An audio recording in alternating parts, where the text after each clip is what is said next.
Aibomane genti ayekene ụnọ ọzọ n'ụbọchị uhuruchi nke taa.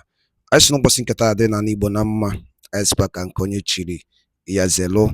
Alright, dịka o si wee dị n'ilu akwụkwọ, tata bụ ụbọchị agha akara aka 24th of September 2024 bụ Maazị Nnamdi Kanu's court day.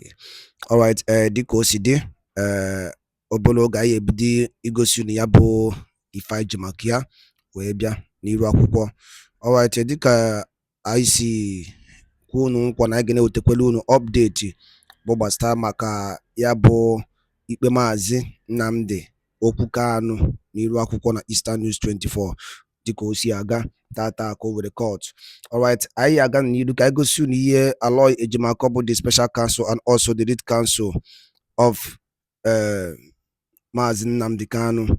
Quote, public notice. As we previously scheduled, the hearing of Maazị Nnamdi Kanu's case will be held today, being 24th of September at 10 a.m. instead of 12 noon, as was done before. Venue is same Federal High Court, Abuja. Alright, if you really could maka ya bife tata nwa ekwes the court kwesi hold by 12 o'clock moon, but emechezi echete ya azụ na oge hold by 10. So make sure you stay tuned at Eastern News 24 maka anyị ga-ewetekwara unu ya bụ update dịka o si aga and dịka o si ada n'iru akwụkwọ. Alright, Maazị Nnamdi Kanu Obenemaho is the leader of the indigenous people of Biafra and also Ohamadike one of ndị Igbo. Alright, gịnị ka o mere? Ife o mere bụ na ọ sị na mmegbu ọ na-emegbu ụmụnne ya dịrọ mma, na ọ chọrọ ka ụmụnne ya bie ezigbo ndụ, have a better life, and our children to have a better life for their future. Ọ ya bụ ihe Maazị Nnamdi Kanu mere. Asị ka achụta ya, asị ka achụbịa ya ka eme gịnị ka egbuo. Alright, unu n'anya kọtụ nke gara aga kwuru si that the both team can settle outside court. Actually, kapuru ni ife gara aga na previous court ekpelu. So the court to say that now it's better that now the lawyers and also Maazị Nnamdi Kanu's case can be settled outside court. Alright, manatata ya chokwa na ịma ihe ka ya bụ egwu ga-esi wee daa. Ma before ya ga n'ilu gegeru ntụkụ unu nụkwa ihe ndị ọzọ nwere ikwu n'ilu akwụkwọ anyị ka ga-anachitekwa n'azụ. Alright, over to you. I mean, actually saying that who represents the federal government saying that, look, I mean, you can actually do that, but my client, the federal government, only asked me to prosecute you, not to actually get into negotiations. Then you have to go to the Attorney General of the Federation and Minister of Justice to actually put your demand before him, and it's left for the federal government to actually consider or not. So it could actually be a way out of the crisis and the challenges that we have. Because look, Charles, if we've had Bello Bodejo, who is the president of the Mieti Allah association, Cattle Breeders Association, who was charged with terrorism, and he had his terrorism charges quashed recently, why can't we look for a political solution to this? We also have Sunday Igboho, who was having the Yoruba Nation agitations, and I mean, we could see how that issue was taken off. Now, the issue at stake now is why that of Nnamdi Kanu continues to linger, and it beggars to believe, when one begins to see the attitude of the Nigerian authorities to what is happening in the Southeast region. That's why sometimes myself and others continue to question the sort of lamentation strategy by the Chief of Defense Staff, General Christopher Musa, when he keeps lamenting that until Simon Ekpa, for example, the factional leader of IPOB, is brought into Nigeria, in Finland, that it can't be stopped and all of that. The issues are bigger than Nnamdi Kanu and Simon Ekpa. These are issues of injustices, grievances. I would have heard elder statesman Chief Edwin Clark say not quite long ago when he turned 97 that one of the things that should be done is to assess the grievances of the country and see how those issues can be settled through restructuring, through good governance, and for the federal government to give certain powers to the component parts of the federation so that these issues can be resolved. The issue is not necessarily NNAMDI KANU. The issue is not necessarily Simon Ekpa, but those in authorities have failed to actually take a critical look as to what is making these agitations, secessionist groups to actually spring up, including in the incumbent president's region, over and over. Yeah. That's a good point. There needs to be a new strategy, and that strategy is more politically inclined than military inclined. That's a good point. We've been wasting bullets, guns, ammunitions, and everything, and this issue hasn't stopped. The soldiers being killed. Yeah, that's a good point. But specifically in NNAMDI Kanu's case, is there a point to be made that the reason they're holding him the way they are is the fact that he was granted bail, so there was no issue of prejudice or anything at that point. He was granted bail, and then something happened, and then he skipped bail, and then went forward and in violation of all the things of that bail. That was in 2017. Right, and then they had to sort of spirit him back, even though the process by which he was brought back is considered illegal. Yeah, but it's called extraordinary rendition when the government engages in illegality to actually get someone who's I'm wondering whether that is a consideration for why their backs seem to have got very stiff over the issue right now. Yeah, I understand how bitter the Nigerian state is. And of course, there's no government that will stay aloof and watch what's happening in the southeast of the country, where you see on specific days, you have sit at home, going on with a whole region losing, so much to, these separatist groups. I mean, there's no government that will watch,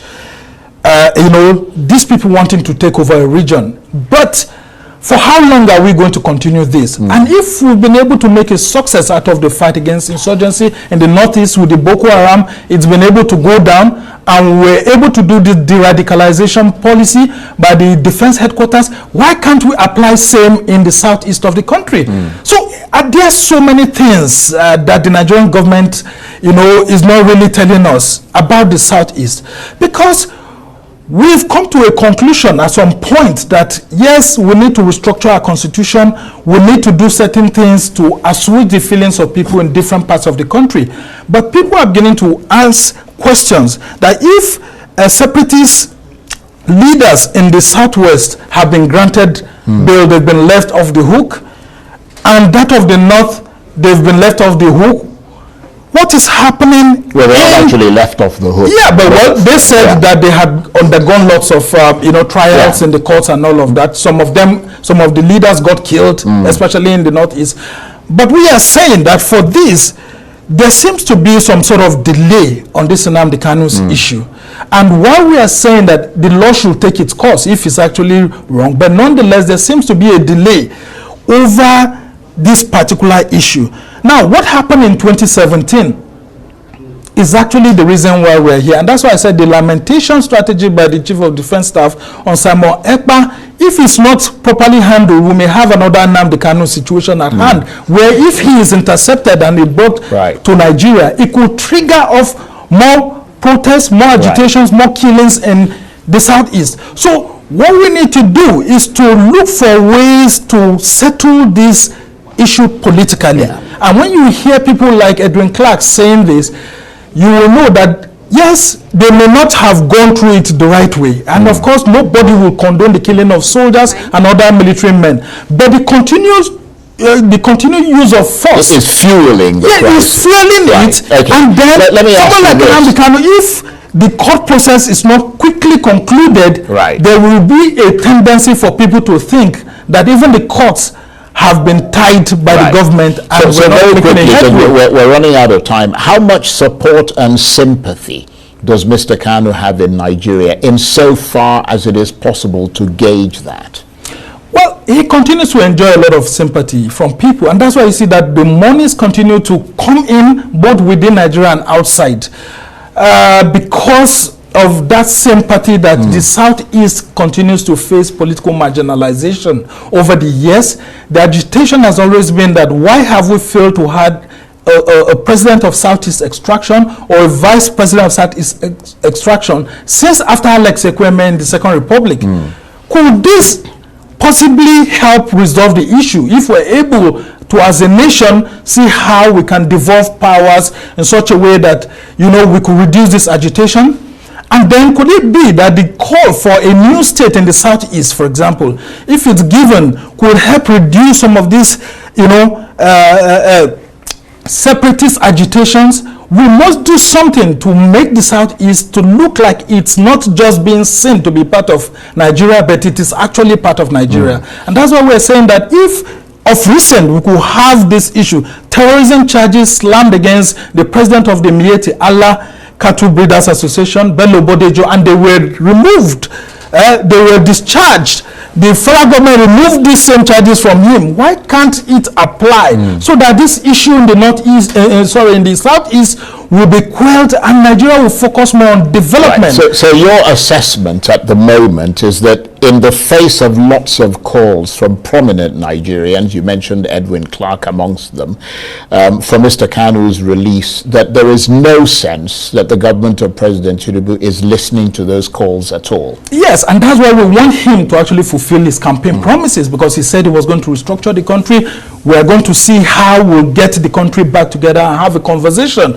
Because if we don't do this, solve these political problems that have been there with us over time, that are built on injustices, the next president will come and inherit them, and it will be a problem. Look, there's nobody that supports what IPOB and ESN are doing, but they are not the problems. They are symptoms of the problem. The real problems are political issues that have not been settled since the 1967 to 1970 war. And yes, the Southeast leaders too need to come into this, because they should understand that power is not given. You have to work for it. So there must be a decision by the Southeast leaders to work with people like NNAMDI KANU and see how they can work with President Tinubu. There's nothing that dialogue cannot solve.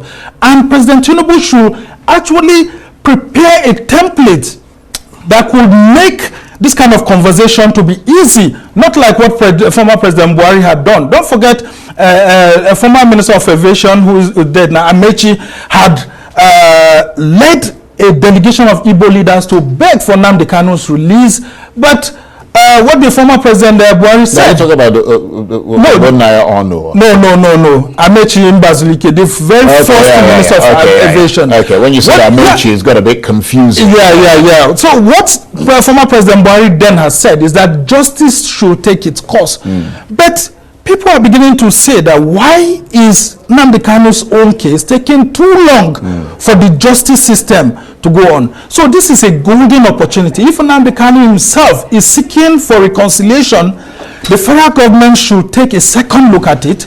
Nobody actually supports what NNAMDI KANU supporters are doing and what he himself may have done. But if there could be a win-win whereby even if it's shorter sentencing, given to him, to resolve these issues, it will be better, because the Southeast is bleeding and the soldiers and policemen being sent there are being killed. Okay. And then citizens too are being killed, including those people who are the separatist leaders and all of that. We can actually solve this bloodshed issue and, within 6 months actually resolve the issues. Right. Okay. And that's why the judge was very smart. Justice Binta Nyako said, we as a court do not have a solution to this. This is more in the realm of politics. Go and speak with the Attorney General of the Federation and you see how we can take it up from there. Okay. On that note, Sumner, thank you very much indeed. Sumner Sambo is the Rise political editor and director of news.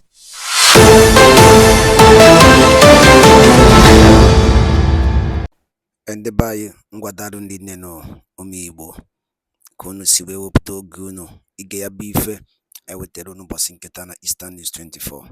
Anyị sị na ya mara na Igbo na mma na anyị ya dịka echi na echi ada agwụ agwụ na n'Igbo ya dịka echi na n'Igbo ya amalile mma na ya ọbụla ụsọ ya bụrụ na n'Igbo kachake.